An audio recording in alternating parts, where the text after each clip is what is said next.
I've decided to talk a little bit theoretically about this topic today.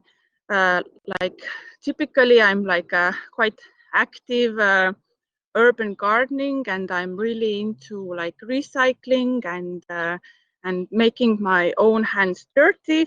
But at the same time, I work in the university and I'm connected with the scientific side. So today I decided I will like try to combine these two aspects and talk about urban gardening in general. I just go first briefly to the urban gardening typology what we use, and I really recommend all the students who study in our department can borrow this book, Urban Agriculture Europe. And then I have taken a snapshot of one of these pages just to describe the typology of urban gardens. But this is just a typology, and quite often it's quite hard to put like specific garden into a specific slot, because quite often they're combined in between each other. So first, there are like urban food gardens, and some of them are made for individual production, so allotment gardens and family gardens. And then there are like collective production gardens, and there are different types of these, like for example, therapeutical gardens or community gardens. And also there is like an outlier type of urban food gardens, what is like squatter garden or guerrilla garden or something like this. You can have many different names for these. And then like next level, what is not only gardening level but in a bigger scale, this is called an urban farming, and these are usually on bigger grounds, and they have big corporations, and usually they are run to have income. These urban food gardens, they usually don't put focus on making revenue, but urban farms, they need to have income to have viability. Here I have examples. So this is a allotment garden example from Tartu, Tartu Maheaed. Tartu Maheaed has a different location, and it had to move in different places because the city is all the time developing, and urban gardens and urban gardening is considered not so important in the city sense, like it has been pushed away because you can garden outside of the city as well. So, but this Tartu Maheaed has got now official land, first time in Tartu, what has official gardening land, and they rent it from the city and they pay an annual fee. And right now, if you go to the main one, what is in Ihaste, you can go there and see it's like full of people. And mostly it's the most important for the older generation who live in Annelin, the block housing area, where they don't have access to their own private lot. And this is their hobby and their exercise. And this is the main thing what keeps the older generation physically active, and they can have like the enjoyment of what they can gain from this particular garden. If this garden is taken away from them, then their life quality reduces a lot. Then I have an example of a family garden. This is not a clear typology because this is the garden where I am right now. It's my garden, and it's in a yard of a big apartment house. So it's not like a private house, but it has a big garden, and you can do like I don't know, we consider each other like a family because we live in the same house and we like communicate with each other. So here, like I can do my own experiments growing my pet chickens, or now I try to grow mushrooms and do other experiments, so family gardens. And then the first urban garden project that I entered into was a Vaksali community garden, what was next to the big railway station in Tartu. And this you could consider a squatter garden. We informed the owner about our interest, and he had at that point no interest of developing this plot in near 4 years. So he said, like, you can do whatever you want within 4 years there. And here you can see pictures, how it looked early March, and then how it looked in August. So this time-lapse pictures is just only a few months. And then by Christmas, everything was demolished because a big parking lot was needed for the railway station. So we had to move out. So this is one example of a squatter garden where everything was just bottom-up activity and nothing actually legal. And then there are all kinds of different educational gardens, and they're connected quite often with different establishments. You can call like this Tartu Loodusmaja garden as an educational garden also, if you want to. But here's one from Prague, educational garden, where people can learn about animals and all kinds of things. Sorry, it's in Estonian. I forgot it here. And then I have community gardens. This was the second garden what we made in Tartu after our first squatter garden was demolished. So we went to one abandoned plot in Karlova, what was next to one kindergarten, and we made a community garden there and did our activities. But then again, city developed, and the kindergarten needed another parking lot for their children's parents to drop off their children to kindergarten, because the traffic was changed in the street, how you can park and where you can drive. So we needed to move out, and right now we have stopped this activity there. The parking lot is not there yet, so we can store our plants, what we have there, perennials, and wait for another chance. Then there are, like, for example, therapeutical gardens. They're quite often connected with hospitals or different rehabilitation. Sorry, couldn't pronounce it. I hope you understood. Yeah, so they're quite often dealing with addiction problems or mental health problems, or these sort of different aspects. Healing gardens, and also there's next to hospices, there are also gardens where people can contemplate of leaving the earth and also be in contact with the earth and land and see the cycles of the world is like therapeutical for this leaving process. And yeah, then there's an agricultural scale, and there's a lot of examples of these, and they resemble quite often like a typical commercial establishment with a production in mind. But now I try to be fast, to just give a super short overview of Tartu, so that we can hear more what's happening in Tallinn. So I previously mentioned Tartu Maheaed.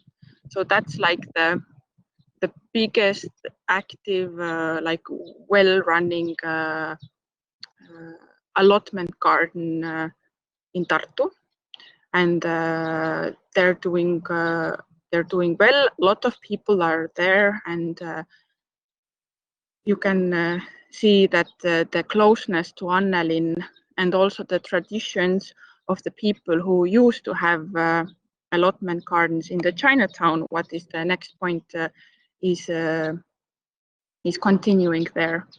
So the Chinatown, it was an old Soviet allotment garden area,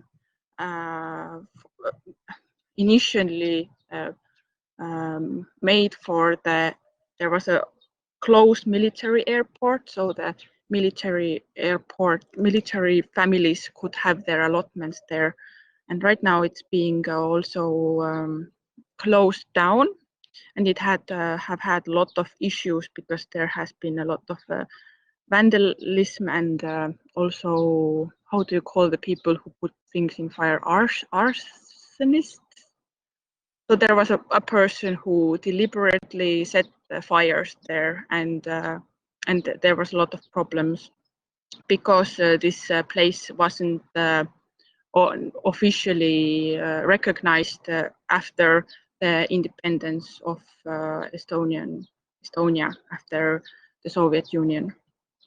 So there's problems, and it's quite sad to see the gardens go, because these gardens are for many old grannies who don't speak any Estonian. It's the most important thing for them, what is left in their life. And right now it's being demolished and abandoned. So it's hard for some residents who live mostly in Annelin. Yeah, and also there used to be a real, like all over Estonia and in other countries as well. If you travel with trains, you can see that near the railways there was a lot of garden plots. This garden plot culture is really like it was important to get food, like in a food sense. It was important in Soviet times because it was hard to get food from these typical means, what we consider normal nowadays. So people had to grow food for them, and these allotment gardens near railways or these sort of Chinatown areas were super important for people. But now this growing food in Estonian context is not important anymore, because you can get food in more easily. So the meaning of gardening and having your own garden plot and growing your own food is different, and people don't sometimes want to do it because they consider this as like you are poor when you do this, or it's not cultural, or like I want to be like a higher class, and higher class people don't do gardening, and I'm well off, and I like this sort of stigma is a bit connected to this. So these traditions of gardening and being in contact with nature and knowing where your food comes and you grow your own food and you're connected with the specific spot where you live is a bit lost. Yeah, but right now there's since from 2008, after the big economical crisis, it have had like a different touch to it, because people see value in having a backup plan and knowing that like if the big system collapses or something happens, that you can survive. So it's a bit like a safety net for people in different means, like I will talk this about later, but there's a lot of values, and the values are not exactly the same what they used to be before, when it was mostly about getting actual food to eat. But now community gardens and urban gardening in general has different values. Okay, so Julian has written that do these community gardens get a new location? Yes, they have like offered them to move away, like in the near where the maheaed is. But the issue is this, that the old ladies are 80 years old and they have apple trees, small houses and all kind of these things like berry bushes and everything like this. You cannot establish this again, and especially when you're like 80 years old, you don't have energy and also you don't have time to wait when you get your new apples, for example. So it's like, yeah, they have opportunity, but just the age is an issue right now, that they could continue there, and maybe like younger ones who want to garden for like a longer period, they can maybe move, because old people just physically just are not able, they don't have means, transportation options and so forth.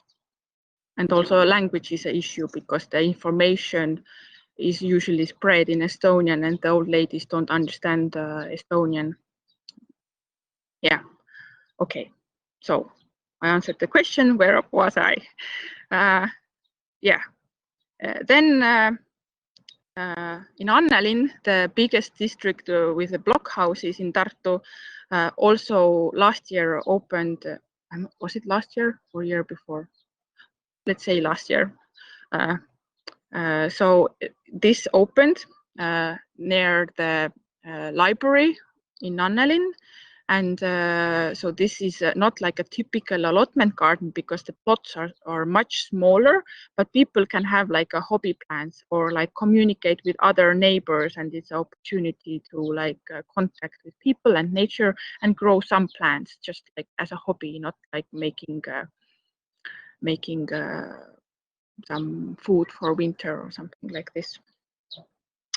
And then I talked about this Alexandra community garden, what we established in Karlova, in the old garden. So this is, yeah, this is closed. The parking lot is not there yet, but it will be there next year, probably, maybe, who knows? Things change all the time, but it's not running there anymore.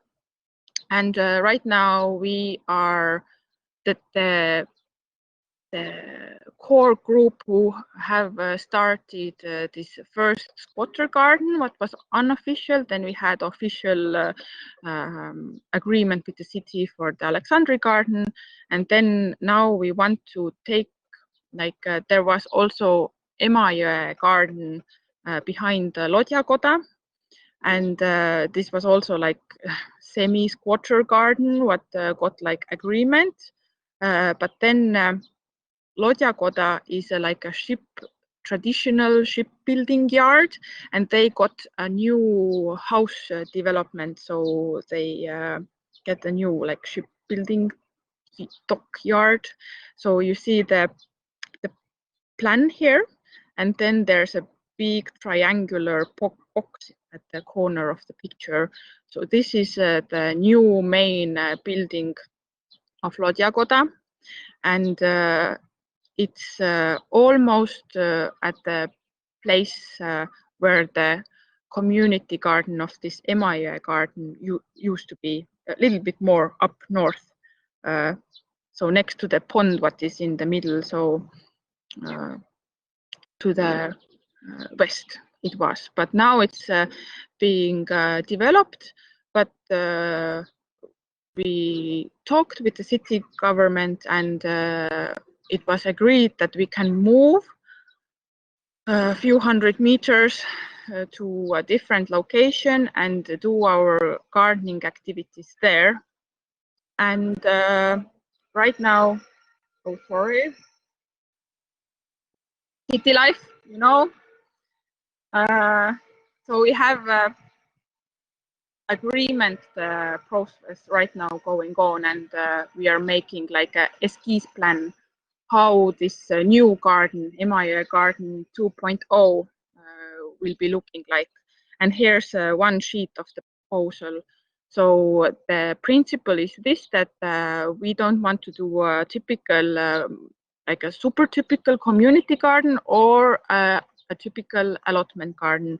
We want to do this sort of community-based urban permaculture showcase garden where people garden together mostly and share the tasks and obligations, and also the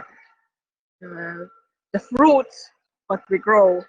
And also then there's like 1/3 of the garden area is like a private plots where you can experiment with your own plants. But mostly it is shared. So we have a shared like outdoor kitchen, shared tool shed, and shared large greenhouse where we hope to have this Tartu 2024 this one event location where people can learn about self-reliability. Well, they can learn about plants and how they can grow plants themselves. Yeah, and we want to do also food forest type of apple orchard, what is in the right-hand side. So yeah, we have these sort of plans. Hopefully they go through and the city government agrees, and then this garden will be more official, the most official gardens what we have had with the community gardens in Tartu yet. Hopefully it will be well running, and we have learned from our 2 previous gardens what have been closed down. Yeah, and then shortly like a general picture, like why you should do urban gardening, why you should grow strawberries, or I don't know, grow chickens in your yard, or like why do you need to make your hands dirty? Like there's better ways how to spend time. Yeah, so there's a lot of different reasons, and there are personal reasons, and then there's a societal reasons, and environmental reasons, and economical, and all kind of other reasons. And then I just like super broadly like try to explain why community gardens or urban gardens or just growing your own food is important. So for example, when we think about these sustainable development goals, what are like really well like all together like gathered like bullet points, what we should improve in our world, like what is wrong right now and what we need to fix. These are like an easy way how to understand the problem. So if you think about urban food growing or urban allotment gardens or community gardens, actually when you're doing all these activities, you can fulfill almost all of these 17 points. You can support support the environment and give jobs and give education about people, about nature and like their own health, and you can give food to people. You can like also like for example Mahead gave like for example carrots to the families who have many children, for example. But there's like so many ways how you can like fulfill these 17 goals personally, not hoping that like a city government, like some sort of a bigger association comes and like says like now you do this and that. But you through the gardening you can fulfill these 17 goals if you want.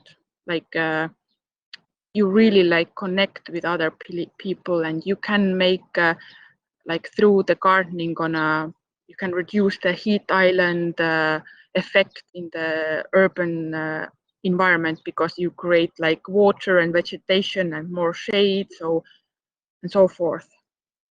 So all these goals, basically, I don't go into them so deeply, but you can have these benefits. And also like when you think about personal gains, it's quite often like when you grow things, or when you do, I don't know, you build a bench on your own, or you grow a tomato on your own. It gives you a lot like feeling of you have accomplished something, because nowadays lifestyle, you do most of the things like digitally. Like today I'm doing this presentation, and then after this presentation it's like it's gone. It's like it have never been there. But if I take my own grown tomato and eat this tomato sauce in the winter, for example, I feel like this is my, like, it's something real where I put my effort and work into. And quite often this mental health and all kind of these things come in. And when you grow your own food, you know what you eat, you know where it came from. Did you put fertilizers? Did you use chemicals and so forth? So like the food has much more, like, you know what you eat, because nowadays many of us, we don't actually know what we eat.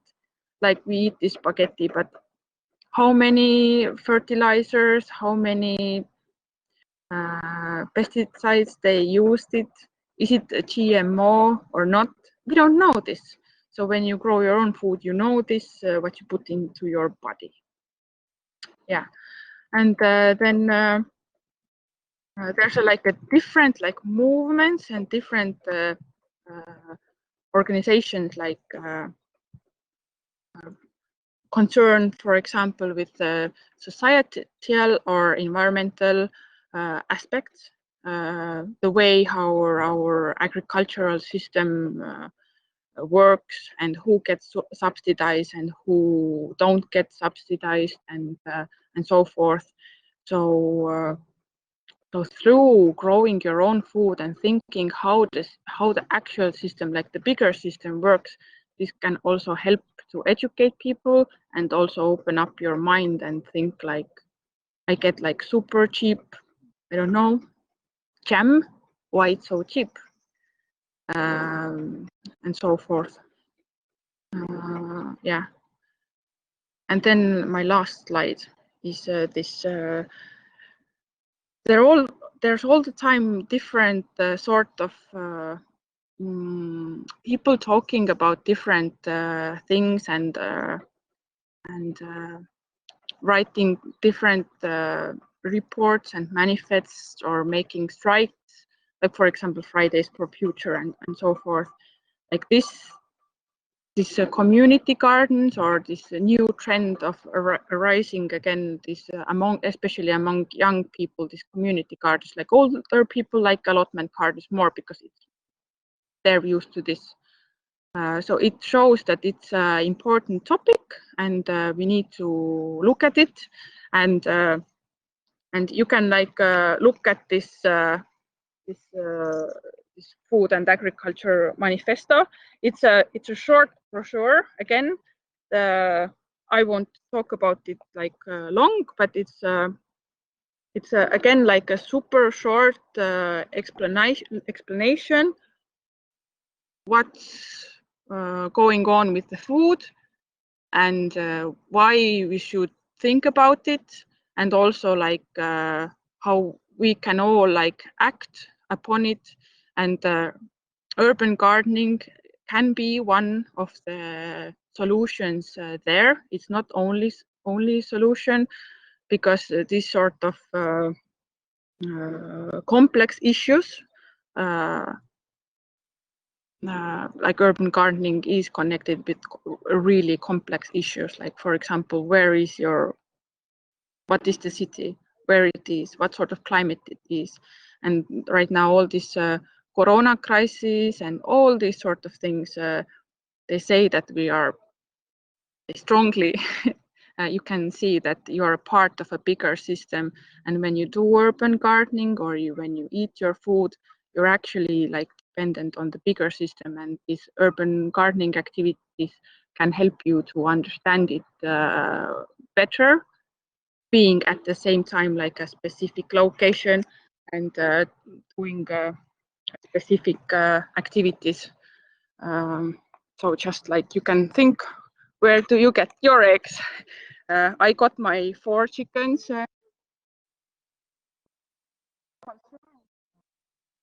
Where do I get my eggs? Because I thought that õrrekanad, sorry, like chickens who sit on the roost, this is like a better option. And then I understood that they live in a metal cages, and I don't want still that I eat eggs from the chickens who live their whole life in metal cages in the tunnels, like few hundred them together. So I decided to take my own chickens, Triibu, Laiku, Tillu, and Eke.